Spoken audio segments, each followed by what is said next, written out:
امریکی صدارت الیکشن کی مہم ٹرمپ اور بائیڈن کے ایک دوسرے پر الزامات ڈیموکریٹس 2020 کی طرح 2024 کے الیکشن چوری کرنا چاہتے ہیں، یہ کہنا ہے ڈونلڈ ٹرمپ کا۔ بائیڈن انتقامی کارروائیوں میں ملوث ہے، ٹرمپ کا آئیوا میں ریلی سے خطاب۔ بائیڈن انتظامیہ نے ایف بی آئی اور محکمہ انصاف کو میرے پیچھے لگا، یہ کہنا ہے امریکی سابق صدر ٹرمپ کا۔ جو بائیڈن سٹیج پر آ جائے تو واپسی کا راستہ نہیں ڈھونڈ سکتا، ملک اور جمہوریت کو ٹرمپ سے خطرہ ہے۔ ٹرمپ نے 6 جنوری کو حامیوں کو کیپٹل ہل پر حملے کے لیے اکسایا، یہ کہنا تھا صدر بائیڈن نے، جو کہ پینسلوینیا میں خطاب کر رہے تھے۔ ملک اور جمہوریت کو ٹرمپ سے خطرہ ہے، یہ کہنا ہے صدر بائیڈن کا۔ پینسلوینیا میں خطاب میں انہوں نے یہ کہا۔ جہاں زیب ہمارے نمائندے ہمارے ساتھ ہیں، ان سے مزید اس پہ بات کریں گے۔ جہاں زیب بتائے گا اس بارے میں۔ خالد، جس طرح صدارتی انتخابات کے دن قریب آ رہے ہیں، سیاسی جو الزامات ہیں ایک دوسرے کے اوپر وہ بھی بڑھتے جا رہے ہیں۔ سابق صدر ڈونلڈ ٹرمپ بھی الزامات پہ الزامات لگا رہے ہیں بائیڈن انتظامیہ کے اوپر، جبکہ بائیڈن بھی ٹرمپ کو جو ہے وہ ایک مجرم قرار دے رہے ہیں۔ اور کہا ہے ٹرمپ نے اپنے ایک خطاب میں کہ ڈیموکریٹس 2020 کی طرح 2024 کے الیکشن بھی چوری کرنا چاہتے ہیں، دھاندلی کرنا چاہتے ہیں۔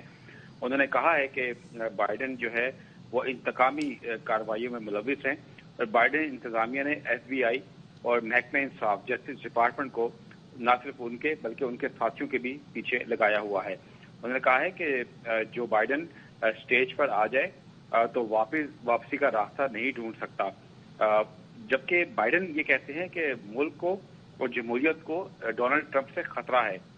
ٹرمپ نے 6 جنوری کو اپنے حامیوں کو کیپٹل ہل پر حملے کے لیے اکسایا، جس کے لیے ان کو جواب دہ ہونا پڑے گا۔ تو بہت ہی کہا جائے کہ سیاسی جو ٹیمپریچر ہے، پولیٹیکل ٹیمپریچر ہے، اس میں بڑی شدت آ چکی ہے، اور ٹرمپ اور بائیڈن ایک دوسرے پر شدید قسم کی الزام تراشی کر رہے ہیں۔ ٹھیک ہے، ہمارے ساتھ ہی رہے گا، اس پر بات کریں گے۔ ریپبلکن رہنما ساجد تارڑ صاحب اس وقت ہمارے ساتھ موجود ہیں۔ ساجد صاحب، کیا کہیں گے جو بیانات سامنے آ رہے ہیں؟ آپ نے ٹرمپ کے بیان بھی سنے، بائیڈن کے بیانات سنے۔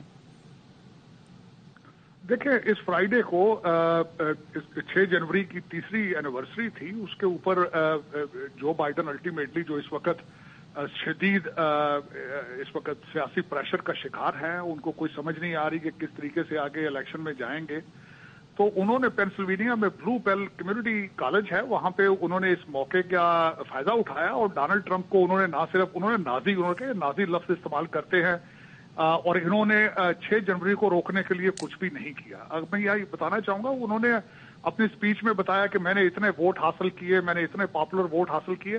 80 ملین ٹوٹل ووٹوں میں سے تقریباً 26 ملین جو تھے وہ میل ان ووٹر تھے۔ اس وقت ریپبلکن پارٹی کے لوگ جو ہیں، ورکر، وہ سمجھتے ہیں کہ الیکشن ان سے چوری کیا گیا ہے میل ان ووٹنگ کی وجہ سے۔ تو اگر دیکھا جائے تو کنٹری اس وقت سیریسلی ڈیوائیڈ ہے۔ جو بائیڈن واقعی ہی ان کو کوئی پتہ نہیں ہے، ان کے حالات، وہ نہ جہاز پر چڑھ سکتے ہیں، نہ اسٹیج سے اتر سکتے ہیں، اور اس وقت اوباما جو ہیں وہ واشنگٹن ڈی سی میں موجود ہیں اور گورنمنٹ وہ چلا رہے ہیں۔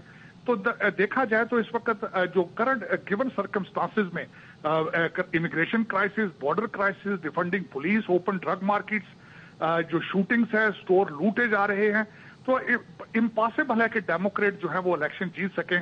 وہ ایک ان الیکٹڈ رولنگ ایلیٹ جو کہ ججز ہیں، ان کے ذریعے ڈونلڈ ٹرمپ کو الیکشن سے روکنے کی، بیلٹ پہ نام آنے کی کو روکنے کی کوشش کر رہے ہیں۔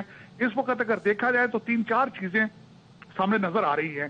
ایک تو الیکشن کی کریڈیبلٹی ہے، دوسرا عدالتوں کی کریڈیبلٹی ہے، ڈیموکریسی کی کریڈیبلٹی ہے۔ اس الیکشن میں یہ ڈیفائن ہو جائے گا کہ 250 سالہ پرانی جمہوریت آگے کہاں جائے گی، دنیا میں ڈیموکریٹک ویلیوز کس طرح آگے چل سکیں گی، دنیا میں دوسرے ممالک جو جس طرح پاکستان ہے، بھارت ہے، کئی اور ممالک ہیں۔ 2024 میں اس وقت بہت سارے ممالک، بنگلہ دیش ہے اس میں، وہاں پہ الیکشن ہونے جا رہے ہیں۔ وہ تو 250 سالہ پرانی اگر جمہوریت نہیں چل پا رہی تو دوسرے ممالک میں جمہوریت کا کیا مستقبل ہوگا؟ در حقیقت اگر دیکھا جائے امریکہ کا مستقبل بیلٹ پر ہے، اور اگر یہاں امریکہ میں ڈونلڈ ٹرمپ کو عدالتوں نے بیلٹ پہ آنے سے روک دیا۔ اچھا، سابق صدر اوباما نے بھی جو ہے وہ کہا ہے بائیڈن کو کہ وہ ٹرمپ کے خلاف جارحانہ حکمت عملی اپنائیں، اس پر کیا کہیں گے آپ؟ دیکھیں، اس وقت اگر دیکھا جا سکے تو گورنمنٹ جو ہے وہ اوباما اور ہنٹر بائیڈن چلا رہے ہیں۔ جو بائیڈن تو سیڑھیاں چڑھنے کے قابل نہیں ہے،